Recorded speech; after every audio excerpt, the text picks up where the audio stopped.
নমস্কার বন্ধুরা, সকলকে আমার চ্যানেলে স্বাগত। পশ্চিমবঙ্গে বিধানসভা নির্বাচন শেষের পর আজকে অর্থাৎ 6 মে 2026 প্রথমবারের জন্য সুপ্রিম কোর্টে ডিএ মামলাটি হিয়ারিংয়ের জন্য উঠতে চলেছে এবং এই মামলাটি ওঠার আগে এই মামলা সংক্রান্ত একটি অত্যন্ত গুরুত্বপূর্ণ খবর সামনে এসেছে।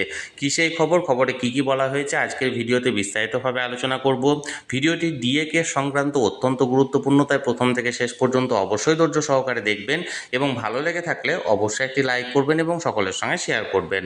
আর সেই সাথে চ্যানেলে যদি প্রথমবার হয়ে থাকেন এই রকমের ইনফরমেটিভ ভিডিও আরও দেখার জন্য যারা এখনও পর্যন্ত চ্যানেলটিকে সাবস্ক্রাইব করেননি তারা অবশ্যই চ্যানেলটিকে সাবস্ক্রাইব করে নিতে ভুলবেন না। তাহলে চলুন আমরা বিস্তারিত জেনে নিই। দেখুন, আমি সরাসরি এই মুহূর্তে সুপ্রিম কোর্টের ওয়েবসাইটে আছি। এখানে দেখুন ডায়েরি নাম্বার দেওয়া হয়েছে 21108/2026, the state of West Bengal versus confederation of state government employees West Bengal.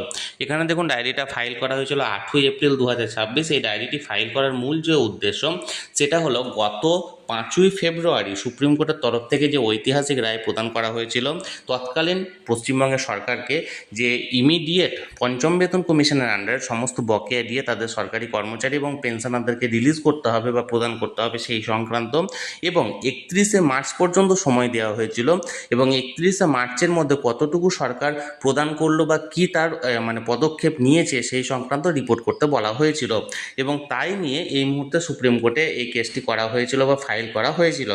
এখানে দেখুন present or last listed on হচ্ছে আজকের ডেট দেওয়া হয়েছে, যেটা ডেট হচ্ছে 6 মে 2026। আজকে এই মামলাটি পুনরায় হিয়ারিংয়ের জন্য উঠতে চলেছে মাননীয় 2 বিচারপতির এজলাসে, মাননীয় বিচারপতি সঞ্জয় কারোল মহাশয় এবং মাননীয় বিচারপতি প্রশান্ত কুমার মিশ্রের এজলাসে, যে ক্লজ নাম্বার হচ্ছে 301। এখন দেখার বিষয় এই মামলাটি কখন উঠছে এবং এই মামলাটির হিয়ারিং হয় কি হয় না। যেহেতু পশ্চিমবঙ্গে বিধানসভা নির্বাচন শেষের পর বর্তমানে নতুন সরকার ক্ষমতায় আসতে চলেছে, তাই তাদেরকে আরও কিছুদিন সময় দেওয়া হয় কি হয় না বা এই নিয়ে বিচারপতিদ্বয় কী বলছেন সকল কিছু নিয়ে আমার চোখ থাকবে। যে কোনো আপডেট আসা মাত্র তৎক্ষণাৎ সেটা আমি আপনাদের সঙ্গে শেয়ার করে দেবো।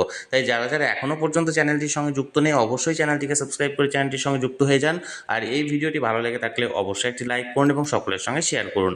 আর সেই সাথে অবশ্যই চ্যানেলটিকে সাবস্ক্রাইব করে রাখুন। ধন্যবাদ, দেখা হচ্ছে পরের ভিডিওতে।